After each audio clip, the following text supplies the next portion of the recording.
Dunia itu wa ma hiya illa jifatun mustahilatun. Dunia adalah bangkai yang sudah membusuk.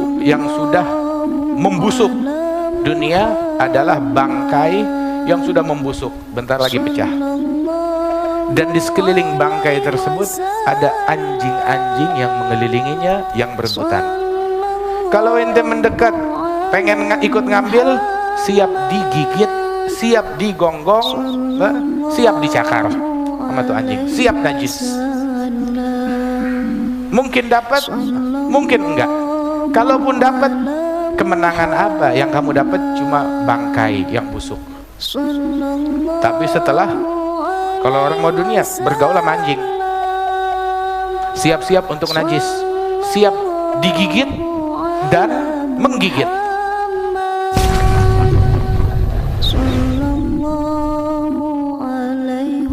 Dunia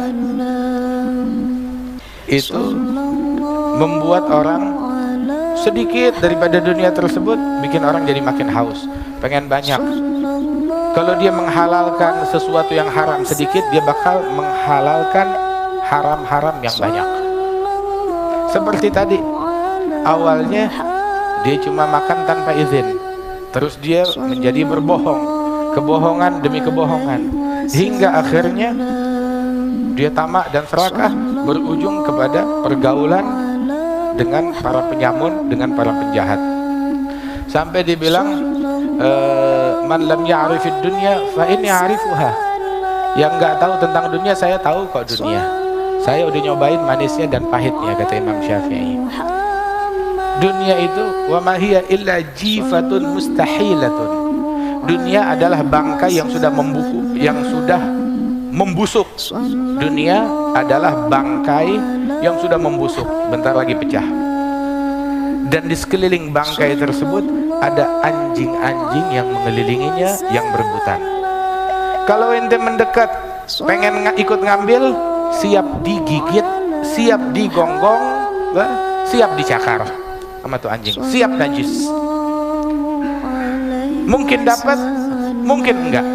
Kalaupun dapat, kemenangan apa yang kamu dapat? Cuma bangkai yang busuk.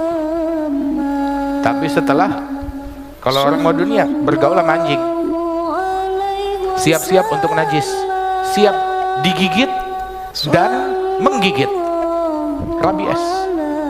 Dan seperti itulah dunia. Tapi kalau kita ngelihat itu bangkai yang dikelilingi oleh anjing tersebut, kita nggak mendekat, kita nggak mendekati, kita nggak mengambilnya, maka kita selamat. Kita nggak digigit dan kita nggak menggonggong, tidak digonggong oleh anjing tersebut, selamat, aman kita. Makanya tuh sepanjang zaman orang-orang yang paling menikmati dunia ini adalah orang-orang yang zuhud di dunia, yang nggak serakah, yang nggak tamak, yang tidak rakus akan hal-hal duniawi. Nggak ada yang bisa menikmati hakikat dunia ini melainkan az-zahidun, orang-orang yang zuhud di dunia ini. Kenapa? Sebab stresnya sedikit, nggak ada stres, nggak ada beban pikiran, nggak ada sumpahnya dia.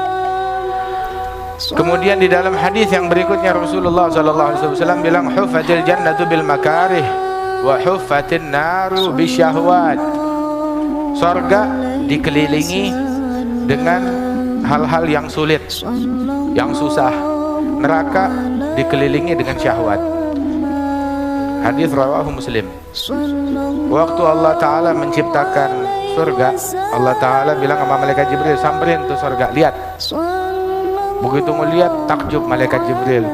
Ya Allah, kata malaikat Jibril, gak ada orang yang mendengar tentang surga pasti semuanya masuk, pasti semuanya pengen, pasti semuanya masuk. Begitu. Kemudian Allah Ta'ala perintahkan, ayo, rencana yang Allah Ta'ala terbuat surga, jalankan. Apa perencanaannya? Dikelilingi surga itu dengan hal-hal yang berat bagi nafsu, dengan kesulitan, dengan tantangan. Terus diperintahkan, ya Jibril, sekarang balik lagi ke surga. Dilihat itu surga udah dikelilingi dengan berbagai tantangan dan kesulitan. Balik malaikat Jibril, ya Rabb, kayaknya gak bakalan ada yang lolos seorang pun ke surga ngelihat tantangannya begitu berat, susah. Subhanallah. Terus waktu Allah ciptakan neraka, Allah Ta'ala perintahkan malaikat Jibril, samperin, lihat. Malaikat Jibril bilang, ya Rabb, saya udah ngelihat neraka, ya, nggak bakalan ada orang yang mau masuk neraka, nggak enak, dan insya Allah percuma bikin neraka, nggak ada yang mau masuk, nggak bakalan ada orang yang masuk, yang dengar tentang neraka nggak ada yang mau masuk, nggak bakalan ada yang masuk. Terus Allah Ta'ala perintahkan untuk menetapkan apa yang Allah Ta'ala tentukan terhadap neraka, dikelilingi dengan syahwat dan hawa nafsu dan hal-hal yang enak yang diidam-idamkan oleh nafsu. Maka malaikat Jibril ngelihat lagi, ya Rabb, kayaknya nggak ada yang lolos dari neraka, semua bakalan masuk kalau begini caranya. Subhanallah, huffatil jannatu bil makarih wa huffatin naru bi syahwat. Surga dikelilingi dengan hal-hal yang berat atas nafsu, dan neraka dikelilingi dengan hal-hal yang diidam-idamkan oleh nafsu. Jadi kita sekarang jangan ngikutin nafsu. Kalau kita ikutin nafsu, fix neraka. Sebab nafsu nggak bakalan berhenti sampai kita masuk neraka. Busiri bilang apa itu di Burdahnya, wa khalifin nafsa wa syaitan wa asihima wa inhuma mahadakan nushah fattahimi. Langgarlah nafsu dan syaitan, lawan, jangan nurut kepada nafsu dan syaitan. Seandainya nafsu dan syaitan memberikan saran kepada engkau, wah, dia punya saran menganjurkan akan kebaikan, curigain, pasti punya agenda. Apa maksudnya? Pasti dia punya agenda tertentu. Gak mungkin dia secara cuma-cuma ngasih saran kebaikan, pasti dia punya agenda, 1000 agenda keburukan. Curigai. Nah, kita sekarang curiganya sama sesama muslim, padahal kan kita nih hambanya Allah, kita budaknya Allah, kita pelayannya Allah. Maka kita sebagai budak dan pelayan, kita nggak punya hak untuk memilih siapa kawan kita, siapa musuh kita. Allah yang ngaturin. Kawan kita adalah innamal mu'minuna ikhwah. Mu'minin itu saudara kita. Musuh, bukan kita yang ngangkat musuh, Allah yang ngangkat musuh. Siapa yang musuh kita? Musuh kalian adalah, Allah Ta'ala berfirman, inna syaitana lakum aduun fattakhidhuhu aduwa. Syaitan adalah musuh, perlakukan dia sebagai musuh. Nabi bilang, ada aduwika nafsuk allati baina jambaik. Musuhmu yang paling musuh adalah nafsumu. Itu dia. Nah, perlakukan musuh sebagai musuh. Jangan ambil saran dia, jangan turutin dia, jangan kong kali kong dengan musuh, jangan kerjasama sama musuh, jangan dekat-dekat sama musuh. Udah, jangan taat kepada musuh, jangan patuh. Dia pasti punya agenda, punya niat buruk. Kemudian sahabat kita, mukminin, itu sahabat kita, itu saudara kita. Al muslim akhul muslim, innamal mu'minuna ikhwah. Wa hakadha. Nah, sekarang tuh surga tuh dikelilingi dengan hal-hal yang berat atas nafsu. Nah, kita walaupun berat oleh nafsu, kita lawan nafsu tersebut. Jangan kita turutin nafsu tersebut. Itu ada sebagian ulama bilang tentang qiyamul lail. Jangan dikira nih, oh rajin kamu qiyamul lail, enak, lezat qiyamul lail. Bilang enggak instan langsung enak.